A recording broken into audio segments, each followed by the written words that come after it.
For those stations not taking a pledge break, Oregon farmers learned they've been raising fish in their fields for years and never knew it. Vince Patton from Oregon Public Broadcasting reports.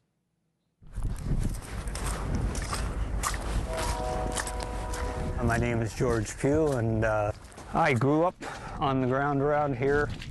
My family's been farming at shed since 1851.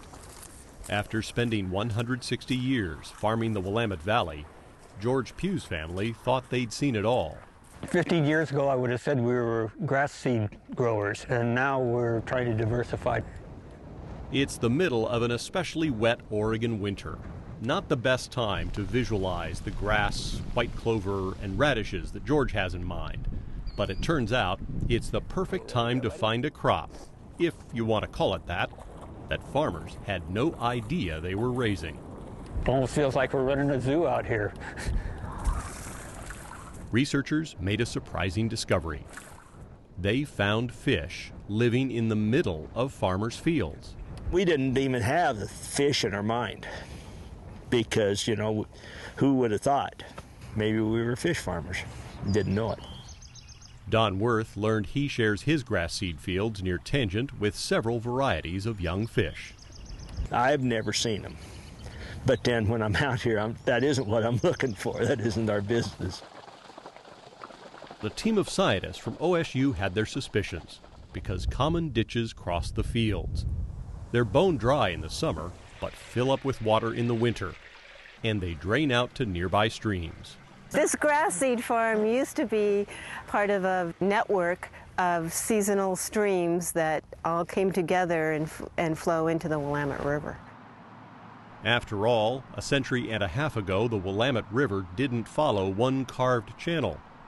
Meandering braids spread out over miles, which created a watery network through dozens of side channels which crisscrossed the Willamette Valley. White settlers changed all that. Farmers drained the land, filled in floodplains, pushed back the river, and put some of the most fertile land in the country under the plow. But a funny thing happened on the way to farming the valley. No one told the fish. I was really excited because I thought, you know, let's see if there's any fish out in those ditches. Lo and behold, there were, so it was pretty exciting. A team of researchers from Oregon State convinced 40 farmers across 187 square miles to become their partners in science.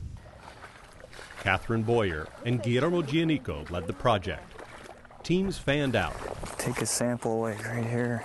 They suspected that these fields might well be thriving wildlife habitats, especially since the ditches are connected to nearby streams. But what I didn't anticipate were the number of species we found. We just weren't finding one or two individuals that just indicate that some fish managed to survive there, but we were getting dozens and in some cases hundreds of individuals in each trap.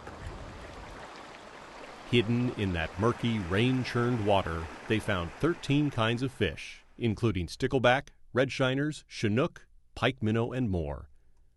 Many were juveniles. That means the fields during the wet months are, in essence, a fish hatchery. We didn't actually see them spawning, but we did see juveniles. So juveniles couldn't swim up here in the wintertime from the main stem, so they had to be raising young here. 98% of the fish collected in the fields were native to Oregon. There's a leech. Oh, do you see one? Yeah. In addition to all the fish, they found lots of fish food. Bugs, invertebrates, tiny critters galore. Oh man, there's a lot of ostracods. Ah, beautiful. Everyone's really small this year. Yep. These habitats haven't been sampled before. That's looking good, man. It doesn't look like perfect habitat for fish or bugs, so we weren't sure that we would find very much at all, but we have found a variety of things that live here, and that's really great. Everything they find, the snails, leeches, and tiny crustaceans, all must be able to survive the dry summer months. So they need special adaptations to survive that dry period and then to be around the next year when the water comes back. It may not be the habitat that we had back before anybody was here, but it certainly beats a subdivision. Many biologists write off agricultural land as hopelessly lost for wildlife. But this study proves fish can thrive. That means how farmers operate has broad implications. We use a fair number of herbicides and pesticides, and there's some concern that they might show up in the water. The study found pretty good water quality. Researchers especially praised farms like George Pugh's, which stopped tilling the soil. Straw lies there, breaks down on its own, and keeps the soil from washing down those ditches. It filters the water, too, that runs off those no-till fields. I think most of us realize knowledge is a good thing, and it's better to know your problems so you can correct them rather than blundering along and causing problems that come back to bite you later. It is kind of a wake-up call for them, and I think they're enthusiastic that, you know, that they've been working these lands for a long time and there's still fish out here. I would say that in general, the picture is quite positive from a farming perspective. You know, we entered with the confidence that it wasn't going to be as bad as some people thought, but it was better. I think we were surprised it was much better than we thought it would be. As winter ends, the ditch fish follow the draining water and go back to the streams and rivers that feed the Willamette. Many farmers never imagined they may well be growing crops and providing a critical refuge for native Oregon fish.